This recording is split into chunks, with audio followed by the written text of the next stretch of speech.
한 주간의 국방 안보 정세 브리핑 진행하겠습니다. 북한이 지금 난리가 났습니다. 얘네들이 드디어 7차 핵실험을 하려고 하는 것처럼 보이는데요. 그도 그럴 것이 6차까지 했는데 7차를 안 하리라는 생각 자체가 굉장히 바보 같은 생각이죠. 지난 정부에서 마치 평화 무드가 조성이 되면서 남북 9.19 군사 합의서 등을 가지고 오면서 마치 한반도가 평화가 온 것처럼 얘기를 했지만 북한은 시간을 벌었으며 핵을 개발하기 위한 고도화 및 지식 축적의 시간을 가졌던 것으로 보입니다. 특히 최근 3번 갱도와 함께 4번 갱도까지 공사를 하는 걸로 보이는데요.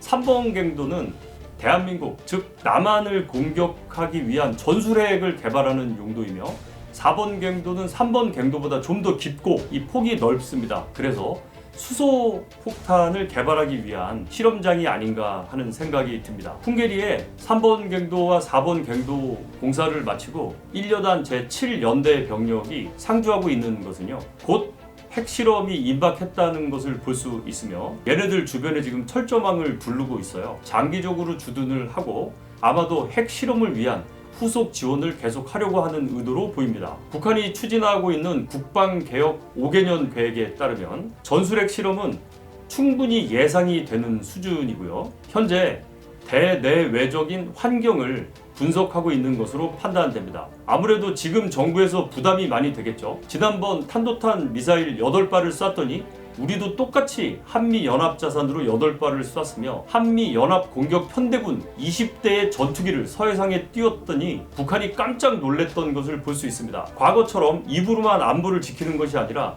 제대로 된 무력 시위를 보여줌으로써 북한도 자칫 잘못하다가는 선제 타격 당할지도 모른다는 걱정을 하고 있는 것으로 보입니다. 그동안에 북한이 했던 핵실험을 간단하게 설명드리면요, 2006년도에 처음으로 핵실험을 진행을 합니다. 이후 2009년 5월 2차 핵실험을 했고 이때 진도 4.5 정도 규모의 핵실험 흔적이 남았으며 2013년 3차 핵실험을 진행했고요. 2016년 4차 핵실험, 그리고 그해 9월 9일 5차 핵실험 및 2017년 6차 핵실험을 진행하였습니다. 이후 남북 화해 무드 조성을 하면서 더 이상 핵실험이 없는 것처럼 위장을 하고 시간을 벌었지만 핵무기를 고도화하고 지식을 축적시키는 시간으로 가졌음과 동시에 이게 상식적으로 말이 안 되는 게 6차까지 했으면 7차 실험을 하고 나면은요 거의 완성 단계라고 볼 수 있기 때문에 이번에 7차 핵실험을 하게 되면 북한은 소형 전술 핵에서부터 대형 수소 폭탄에 이르기까지 다양한 종류의 핵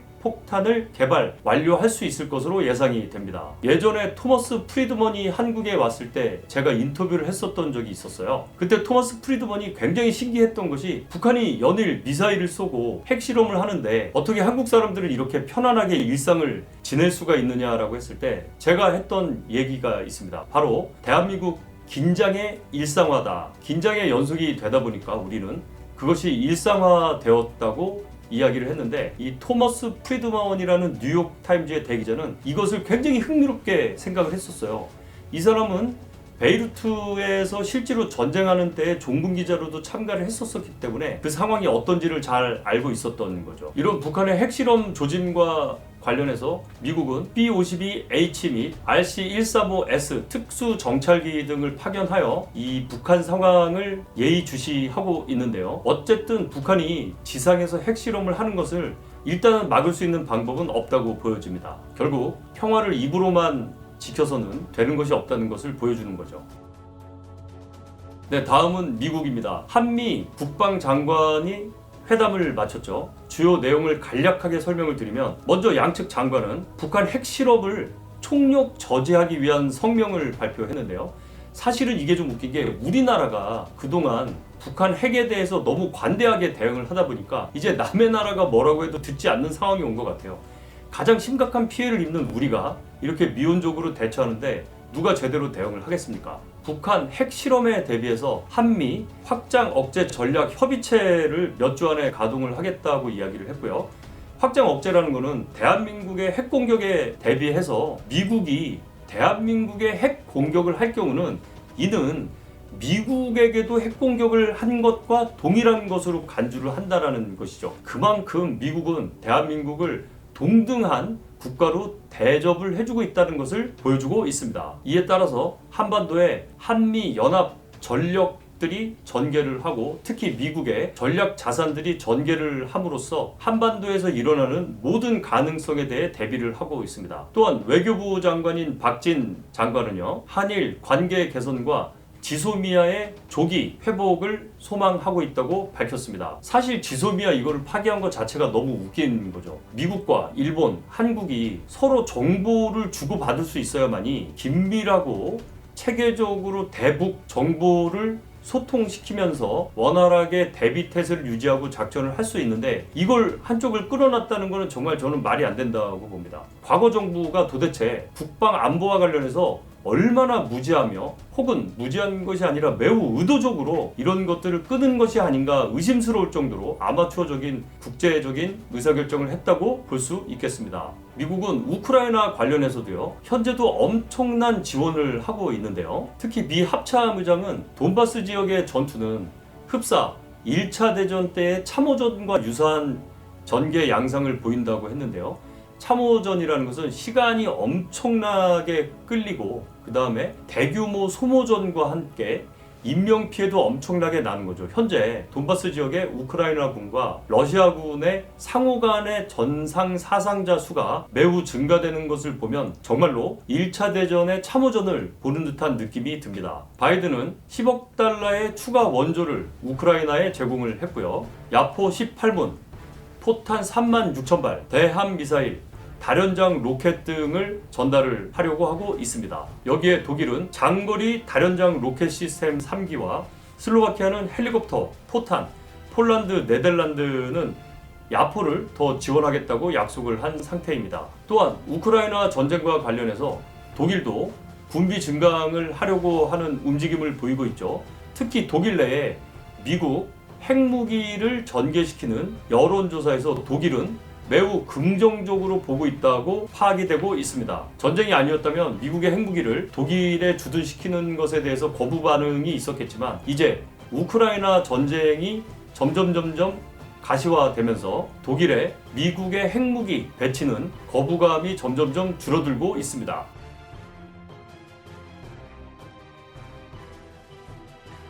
이어서 일본 소식입니다. 일본 해자대가 2022년 인도 태평양 방면 최대 훈련을 실시하고 있습니다. 일본 해자대는 자유롭고 열린 인도 태평양 실현을 위해 2022년 IDP 훈련을 실시하고 있는데요. 목적은 인도 태평양 지역 각군 해군 등과 해상 공동 훈련을 실시하고 상호 이해 및 신뢰를 증진하기 위함이 목적입니다. 우리도 빨리 일본하고 해상 훈련을 실시해서 과거의 행동은 밉지만 현재의 우리를 위협하고 있는 공포 세력인 북한을 견제하기 위해서는 한일 간 연합 훈련이 절대적이라고 저는 생각을 합니다.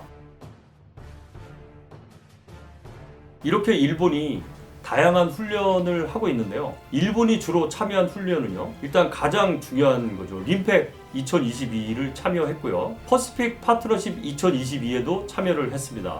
미국과 호주, 한국 공동훈련에도 참가를 했고 일본과 인도네시아 공동훈련에도 참가를 했습니다. 호주 해군이 주최한 다자간 해상훈련에도 참여를 했으며 미국, 호주, 필리핀 주최 다자간 해상훈련에도 참가를 했습니다. 이렇듯 일본은 다양한 해외 해양 훈련에 참가를 함으로써 일본 해군의 전투 능력을 향상시키고 연합작전 능력을 배양하고 있습니다. 또한 일본은 원자력 잠수함을 보유하기 위해서 엄청난 노력을 하고 있는데요. 얘네들 진짜 원자력 잠수함 갖게 되면 정말로 주변에 긴장이 많이 될 걸로 보입니다. 우리도 어떻게 보면 원자력 잠수함을 빨리 보유해야 하지 않나 하는 생각이 듭니다.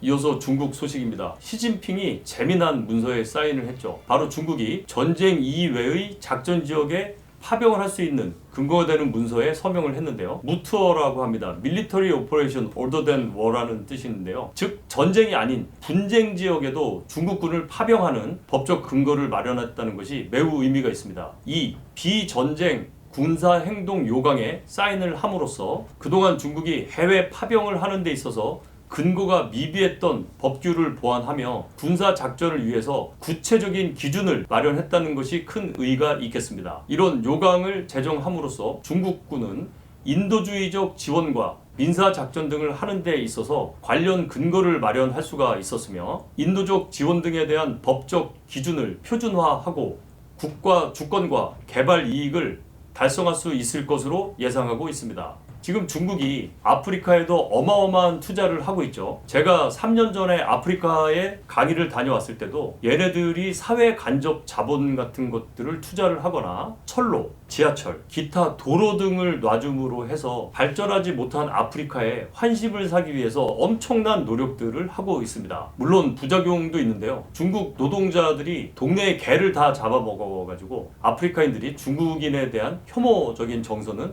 가지고 있습니다. 얘네들 개를 그렇게 잡아먹어요. 중국은 특히 대만과 관련해서는 미국의 개입에 대해서 민감한 반응을 보이고 있는데요. 중국은 대만 해협은 자유항행 통로가 아니라는 것을 강조하고 있습니다. 즉 대만 해협은 국제 수역이 아니기 때문에 쉽게 누구나 아무나 통행하지 못한다고 주장을 하고 있는데요. 그 일대 모두를 자신의 해역으로 여기려고 하는 의도처럼 보입니다. 참고로 대만 해협은요, 대만과 중국을 연결하는 약 400여 킬로, 폭 150km에서 200여 킬로 정도가 되는 매우 전략적으로 중요한 전략 요충지가 되겠으며 해상 운송에 있어서도 매우 중요한 운송 교통로가 되겠습니다. 이에 대해서 대만은요, 이게 뭔 개소리냐, 여기는 자유항행 원칙이 유지가 되는 국제수역이며 공해사항의 구역이라고 이야기를 하고 있습니다. 중국과는 정반대의 논지를